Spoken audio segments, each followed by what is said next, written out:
সংবিধান সংস্কার পরিষদের অধিবেশন আহ্বান প্রসঙ্গে নোটিশে বিস্তারিত লেখা আছে।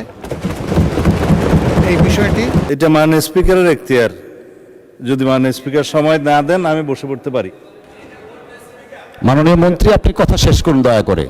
না, আপনি অনুমতি না দিলে this is my point of order.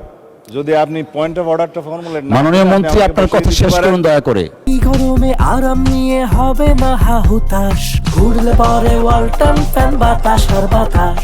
আমি সম্মান রেখেই মাননীয় চিফ হুইপের প্রতি বলতে বাধ্য হচ্ছি, 15 তারিখের অধিবেশনে পয়েন্ট অফ অর্ডারে দাঁড়িয়ে আমি অতি জনগুরুত্বপূর্ণ একটি বিষয় উত্থাপন করেছিলাম। মাননীয় স্পিকার আমাকে পরামর্শ দিয়েছিলেন যথাযথভাবে নোটিশটি সাবমিট করার জন্য, তা আমরা করেছি। আমি এই মহান সংসদে আপনার মাধ্যমে এই নোটিশটি উত্থাপন করলাম।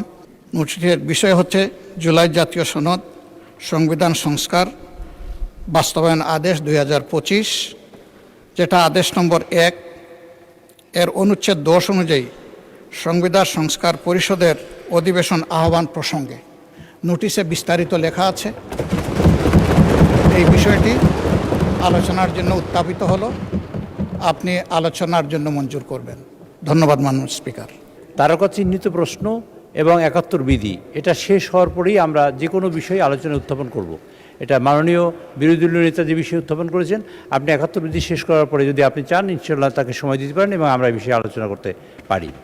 মাননীয় বিরোধী দলের উপনেতা, দুঃখিত। মাননীয় স্পিকার, সেদিন জনাব স্পিকার বলেছিলেন যে আলোচ্য এই ধরনের কোনো বিষয় থাকলে এটা কেবল প্রশ্নোত্তরের পরেই হবে।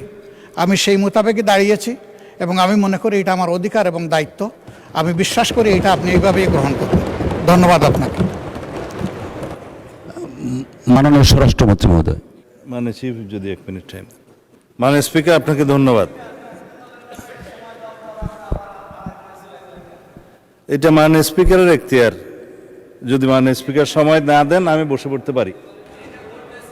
মাননীয় মন্ত্রী, আপনি কথা শেষ করুন দয়া করে। না, আপনি অনুমতি না দিলে this is my point of order. যদি আপনি পয়েন্ট অফ অর্ডারটা ফর্মুলেট না, মাননীয় মন্ত্রী, আপনার কথা শেষ করুন দয়া করে। দাঁড়া করেও রাখতে পারেন, দিস ইজ ইউর রাইট। আমার বলছেন আপনি। মাননীয় মন্ত্রী, আপনার বক্তব্য শেষ করুন দয়া করে। আমি সবাইকে সম্মান জানাতে চাই। আপনি দয়া করে মাননীয় বিরোধী দলীয় নেতা একটা প্রস্তাব উত্থাপন করেছেন আলোচনার জন্য, যেটা মাননীয় স্পিকার বিগত দিনে ওনাকে অনুরোধ করেছিলেন আপনি বিধি মোতাবেক নোটিশ উপস্থাপন দেন, আমরা বিধি মোতাবেক আলোচনার জন্য আপনাকে সময় দেব। কিন্তু সেটা মাননীয় চিফ হুইপ যেটা বলেছেন যে আমাদের ট্রেডিশন অনুসারে যে প্রশ্নোত্তর পর্ব এবং 71 বিধির পরে এই জাতীয় মুলতবি প্রস্তাবগুলো নিয়ে নোটিশ উত্থাপিত হয়, সেই কথাটাই আপনি মাননীয় বিরোধী দলীয় নেতাকে বলেছেন। এখানে আমার মনে হয় না কোনো অধিকার ক্ষুণ্ণ হয়েছে। আমার মনে হয় আপনি প্রশ্নোত্তর পর্বের বাকি বিষয়টা যে 71 বিধিতে আপনি আজকে উত্থাপন করার সুযোগ দিবেন কি দিবেন না সেটাও আপনার এখতিয়ার, তবে এটা সংসদ সদস্যদের একটা অধিকার। তো এরপরে যদি মাননীয় বিরোধী দলীয় নেতা তার নোটিশের প্রস্তাবটা উত্থাপন করেন, তার এগেনস্টে হয়তো আমাদেরও 2-4 কথা বলার থাকতে পারে, সেটা আমরা পয়েন্ট অফ অর্ডার ফর্মুলেট করেই বলব। তো সুতরাং আপনি বিধি মোতাবেক এগিয়ে যান। আমিও আপনাকে অনুরোধ করবো আপনার মাধ্যমে যেভাবে আপনি অর্ডার অফ দি ডেটা পরিচালনা করতে চাচ্ছেন, দয়া করে সেভাবে যান, আদার মেম্বার্সদের রাইটটাও প্রোটেক্টেড হয়। ধন্যবাদ।